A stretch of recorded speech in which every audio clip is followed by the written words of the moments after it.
Hello. If you remember yesterday we stopped with this saying, I have a small circuit here. Can you zoom it in, sir? I'd like our students to see this. Yeah, as much as you can. Yeah, that's I think that's probably the maximum. It is fine. If you remember, we started here. Then I also tried to show you a small enclosure which I can build with it. I was feeling very thrilled about it. Now finally that job has been fired. I have the video there which I will show you in due course, and then this is not a symmetrical object. So lot of care has been taken, and once I put it just directly, it comes out of the machine, sits flush. See how nicely it sits.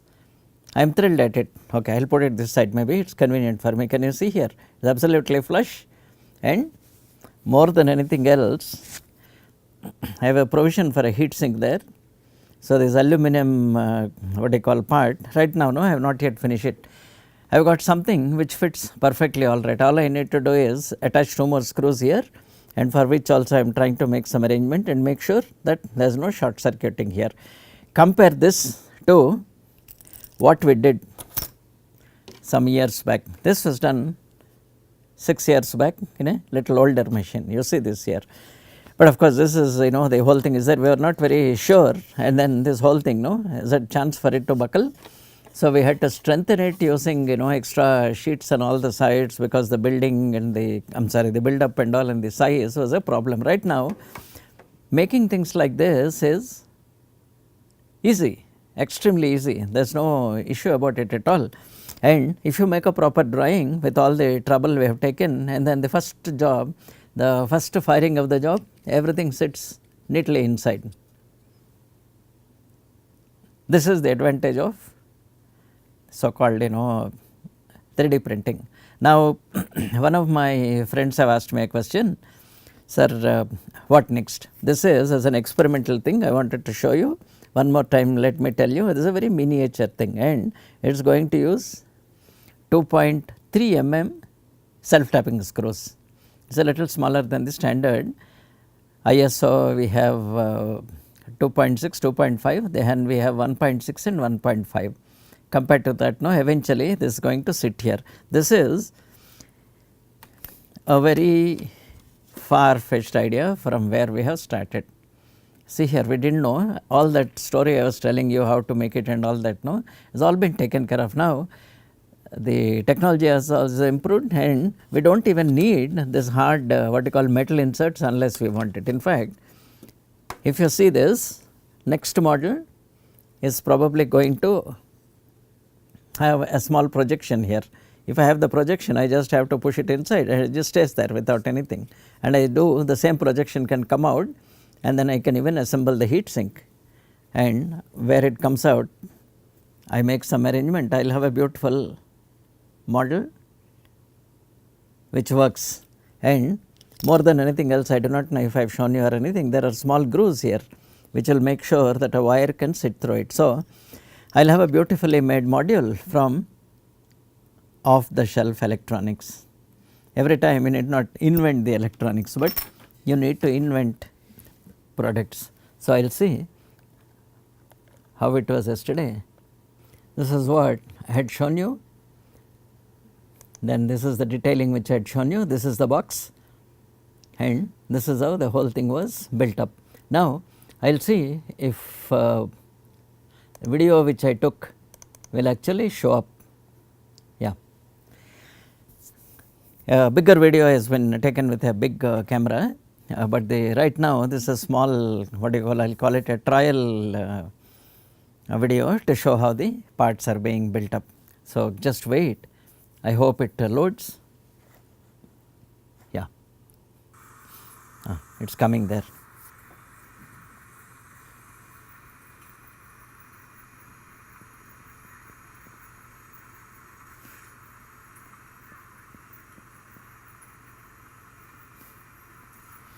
That is Mr. Singh, my colleague, who does actually all the printing and all that.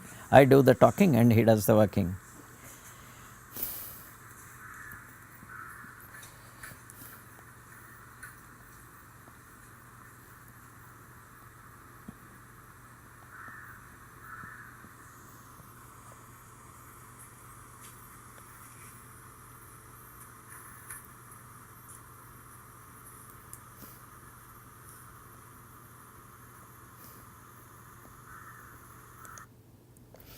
Let me stop it here, rather pause it here and try to explain a few things here. First of all, this device has several stepper motors. The 4 visible ones on the top is, we have stepper motor here with a belt and which has a drive which moves it in the x direction.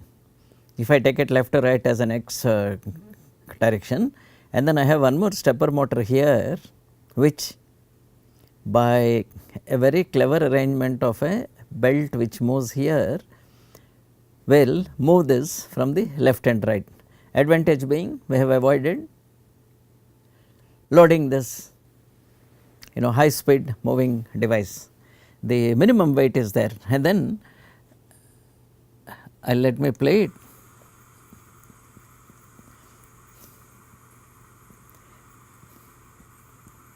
So, you can just, because the amount of what you call the gap which is given there is very, very small,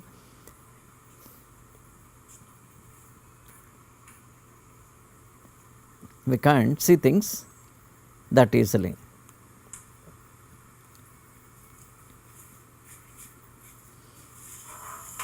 The video we have from this camera and one more camera, you can see it subsequently when we upload it.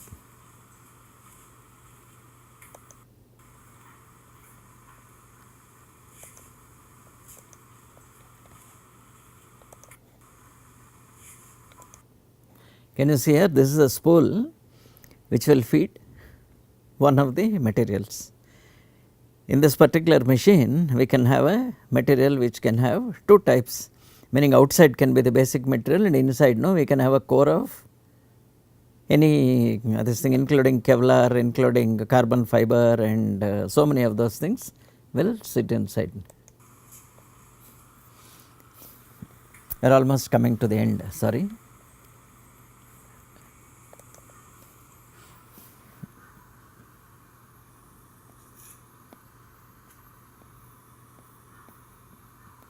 Can you see at this point, let me pause it again. There is a what you call a basic chassis is there, and this is that vertical table which I showed you in the other what you call in the drawing with a peculiar what you call gamma shape. So, you have a feed screw here underneath, next set of step motors and controllers and all are there. So, this moves up and down. This will give you the z axis, the other two will give you the other axis, and in this machine they have made it a little simple by making a display directly here. So, it is easy for us, probably after we have almost come to the end of it, there is not much more to go. Okay. Let us just repeat, I will leave it here.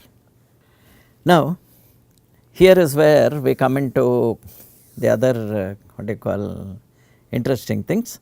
Now, if you can kindly look at my monitor here. So, you see here over the years my graduate students have been working on such projects, and I will repeat it later. So, do not be what you call, did not worry too much about how you would like to see it or anything. See here. So, there is something about some lamp, and that lamp does all these functions and all. If you remember, similar lamp I had showed you here. This is a very, very interesting thing. This is the CAD model on the left side, this is typically the rapid prototyping what we have achieved. This is what I keep telling you there. The beautiful surfaces you see here do not automatically come there, in contrast to what I have shown you already. I am going to talk a little more about it, because I am one of those, I will say, coffee addicts. Okay. Off and on, show me this, sir. Can you please show me this teacup? I would like to have warm tea. So, one student worked on it and find out whether how to satisfy my craving for caffeine. We have something and we have this. I am sure a lot of you have seen this. Now, next part of the lecture is going to be this, that somewhat related to the product that you see here at the bottom. So, kindly show me this, sir. You have seen this. Now if you see carefully in this, several things have gone into until it came here. Something else, we have a gas thing, and we have something else again here. You see this, all the beautiful stuff here and so on, and this is sort of what do you say, I will call it the ultimate thing for what the students could manage. So, I will stop here, I will get back to one sample on how to make things. So, please keep looking at it. See, if you were to go to the internet and check, if you go to the internet and check what are all the guidelines for 3D printing, I will see if this thing opens. Surprise, we do have the access, external access is there. I will just type in and see how good we are. So, if you just go and say guidelines for 3D printing, we have various things here saying guidelines for 3D printing and type of materials and so on and so on. I would like to come to one of these things which we have tried to use earlier. This is made by the manufacturer of the first Stratasys machine we have had. You will notice that this is very authentic, and even today they are one of the leaders in costly things. So, if you go down, there is a downloadable design guideline is there. Okay. Yeah, it is almost there.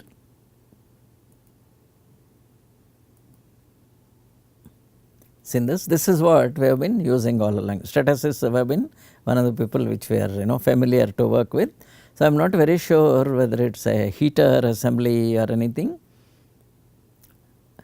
Then we have this stuff about part design considerations.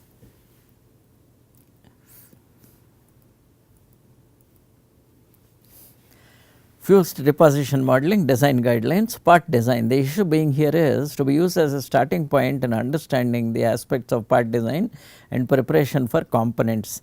When designing a part to be built using, build process must be considered. FDM is accomplished by extruding thin layers of molten thermoplastic layer by layer until a part is produced, because FDM produces parts with specific characteristics and so on. No? So, we have blah blah and all that, and then one of the blah blahs finally we have here saying FDM systems add small amounts of molten material in a heated environment. Warp is not a common problem. However, to avoid potential warping of a vertical walls when building thin wall sections, designers must select to add ribs and so on. So, next page gives you a lot of stuff about holes, and an FDM part are generally fractionally undersized when tight tolerance are required. Holes will be drilled or reamed to ensure the diameter is accurate. You have seen this here now.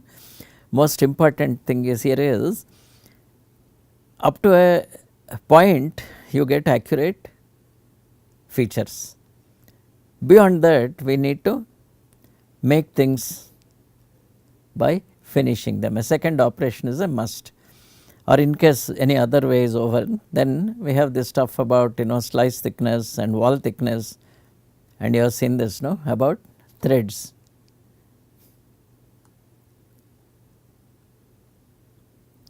And you see the last thing here. An easier alternative is to use a tap or die to thread holes or pores. So, in case you have a thread thing, carefully if you can match the the root diameter, the manufacturer himself says kindly tap the holes. You understand? No, that is a must for it. Further, if you go down,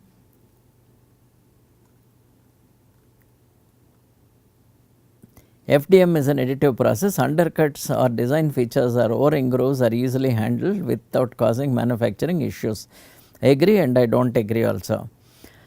So, in this part he has given stuff about how to reduce stress concentration, how to make it and all that, and I kept on telling you about it, saying draft is unnecessary in FDM parts, and single FDM parts as large as, I mean you can leave all that. Overhanging and non-supported features such as the top of a closed walk require foundation of support material to be built, which includes build time and material usage. So, how you orient the product on the table is very, very critical. You seen that, no?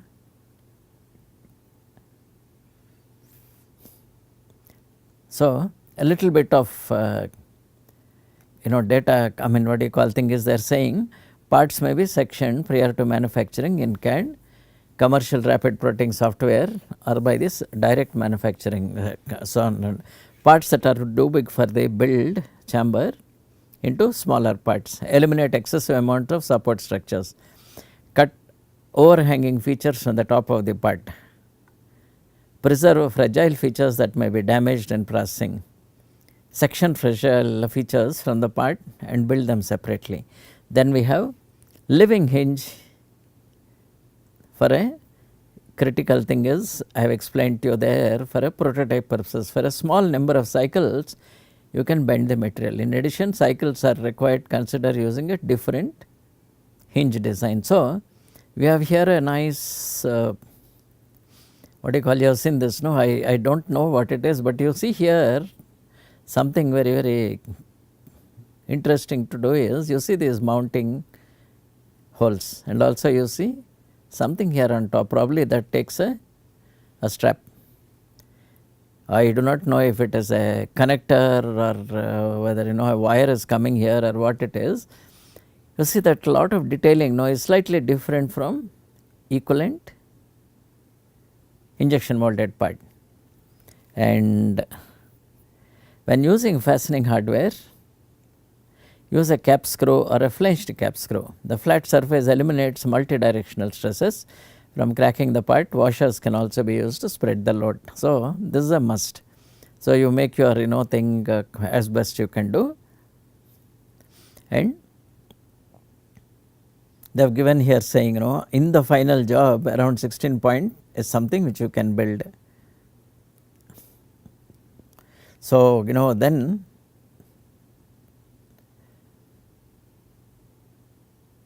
many times the design of an FDM part can be solid rather than using a hollowed out design supported by bosses and ribs. This can reduce build time and use less support material. It is not necessary to reduce wall thickness of a boss, rib or a gusset in FDM parts. Why they have done it? No? Because unlike in the injection molded process, here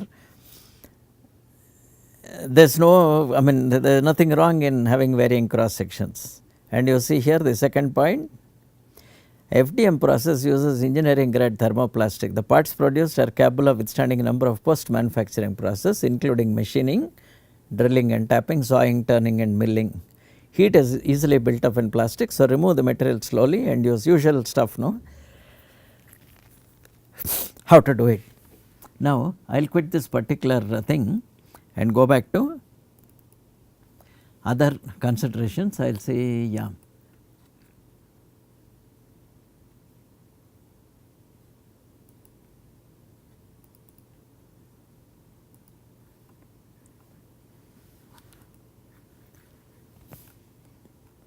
This is what I have shown you.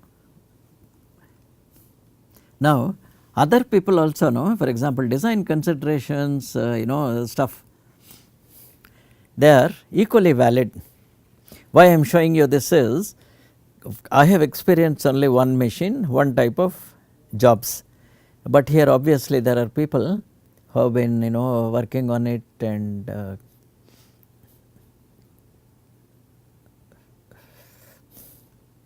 this is probably a book like thing is available. This is the picture I showed you earlier.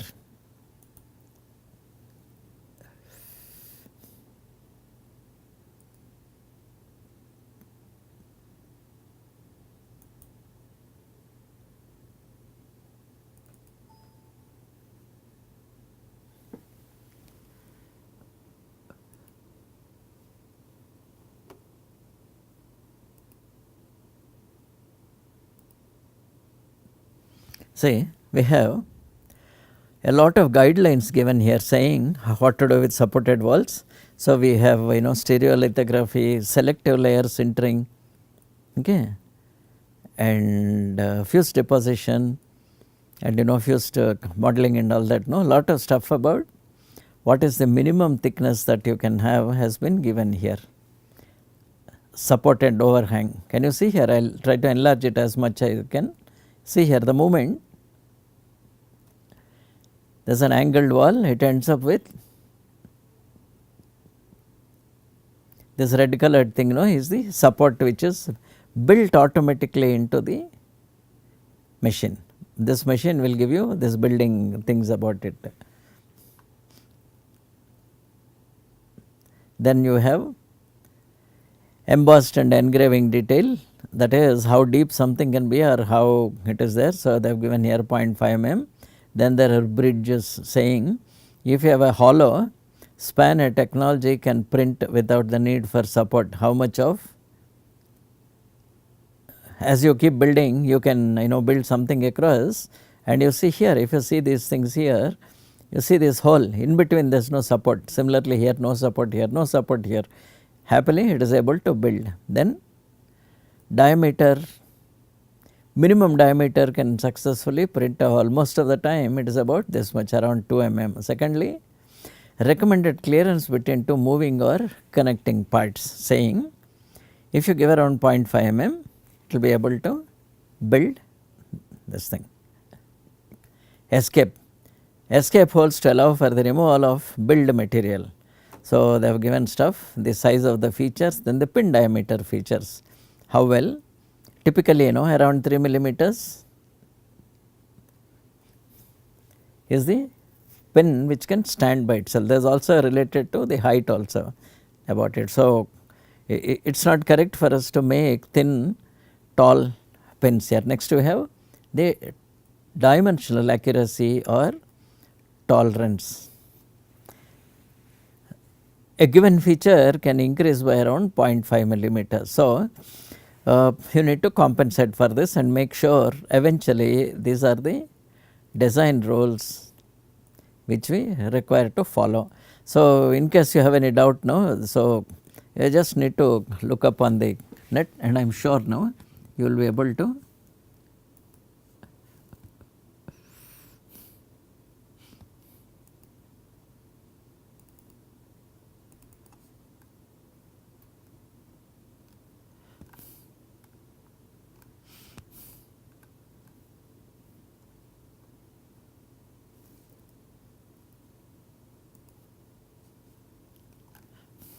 A.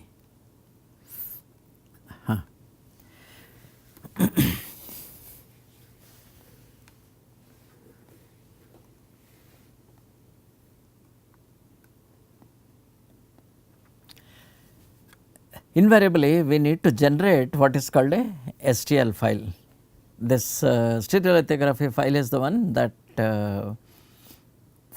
learn how to avoid low quality prints or unnecessary large files by exporting in the correct resolution. Most important seems to be that saying. First of all,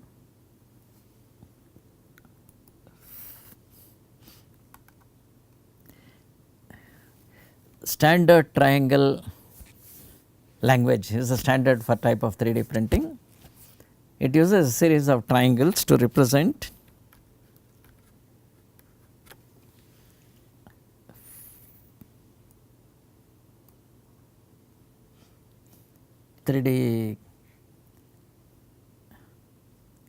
all modern CAD software allow you to export that native thing to these triangles which I have shown you yesterday. If you make a square hole, the file is likely to be smaller.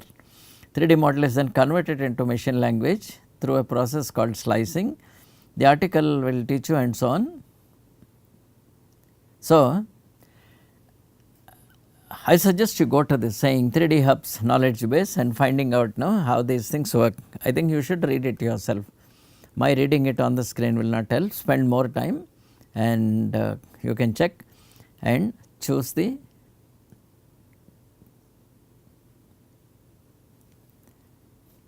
exporting parameters. So, usually the stuff about the recommended value for the thing is 1/20th of the layer. So, it should be actually here is given 1 micron. I will say even it should not be less than 10 microns. This will result in file which will deal accuracy for most 3D printing. Exporting in a smaller tolerance will not have any effect on the quality. So, there is no problem. Then it comes to angular tolerance between the normals. So, exporting STL file from your this thing, no, often. So, he has given several of them including SolidWorks, Savas, then 3ds Max, then he has given Autodesk, then so many other things, no, including the Inventor, then Onshape, then PTC, then Rhino.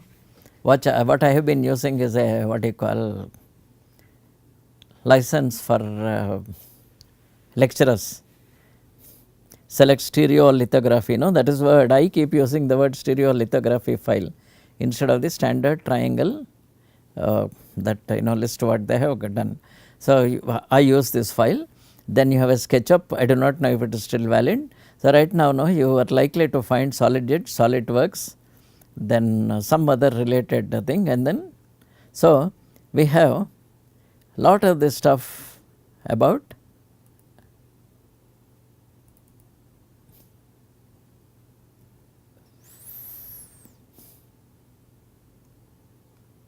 seen this, no, how this thing can be made.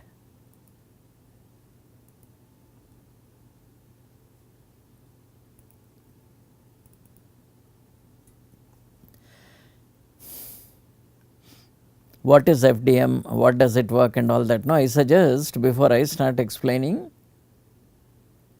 you read it.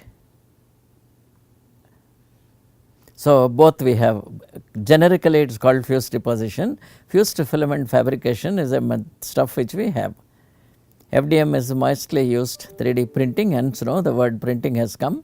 You see here at the bottom, no, you have the support material, something does support at the bottom, and then the top, no, that thing starts printing the actual object. So, we have here some of them have 2 types of material, some of them do not have 2 types of material. Instead, the same material, a small thin this thing is printed which will eventually be broken. So, I suggest no, you please read this thing. So, here you have seen this. I will see if I can enlarge this and show you, which I keep on what you call keep on mentioning again. You see here at the bottom,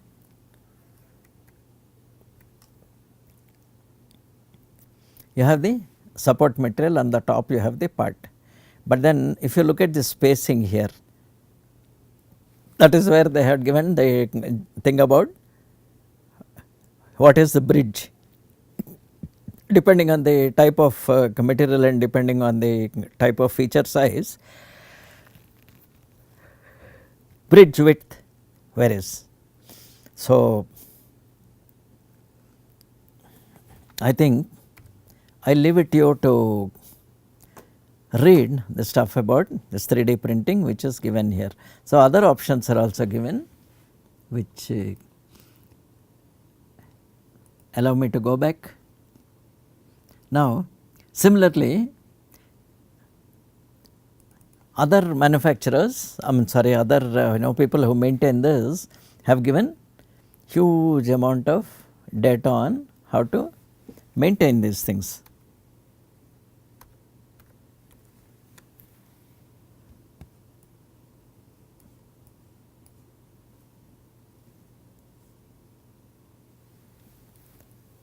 So, what to do with the surface normals, holes and open edges, duplicate surfaces, hollowing parts. Bottom, few references are given saying what could be a duplicated edge. Is a solid object, this is a surface object. So, you have to be very, very careful on how do you play with these objects. Then, what is the normal direction?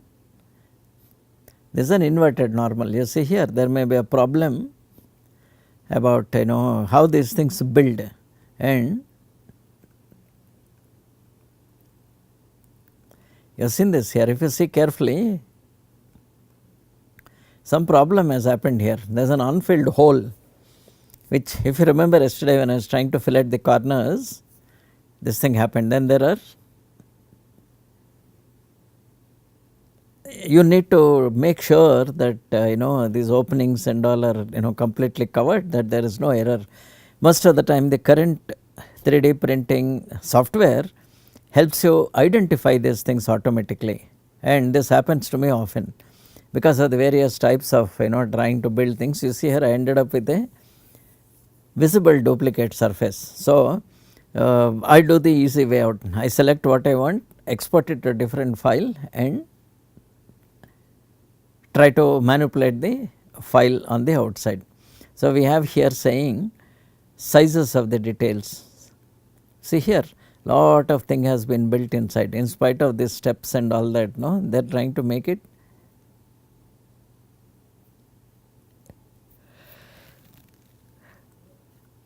by making this particular thing. Why it looks so small? It is not a real lamppost. This was made for a model railway. So, you have that 9 mm, then you have HO, then you have standard what you call model trains. So, somebody has spent a lot of thing and probably printed it at home. And you see here, if you see two objects here, for example, this is probably part of a architectural model.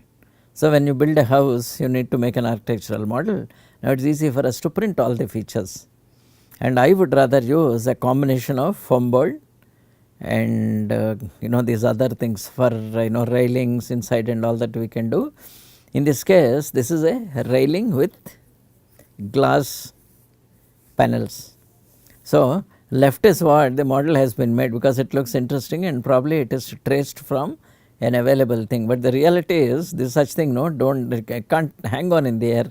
So, instead, as in real life, you need to have these connectors which will ensure that the objects stay in place, they can't be in the air. To reduce waste and save on cost, large volumes of parts can be made hollow. So, this also probably was part of the, it is an exercise, then how to build things and all that. Now, we have this stuff about one way of producing large prints that exceed a 3D printer's build envelope is to split the data into 3 sections, print them and join the sections together, past printing. So, I have a huge this thing, if you see this is the house. This house has been made into the left part, right part and the middle part have been cut here. So, that is one here, you have the left and you have the right, and typically something which is about what you call 150 mm, 150 mm and 100 mm high is easy to print. Remaining is how much dependent. So, here you see somebody has given a nice roundup of how these things work. I think I will stop this lecture here, I will continue with the sample next.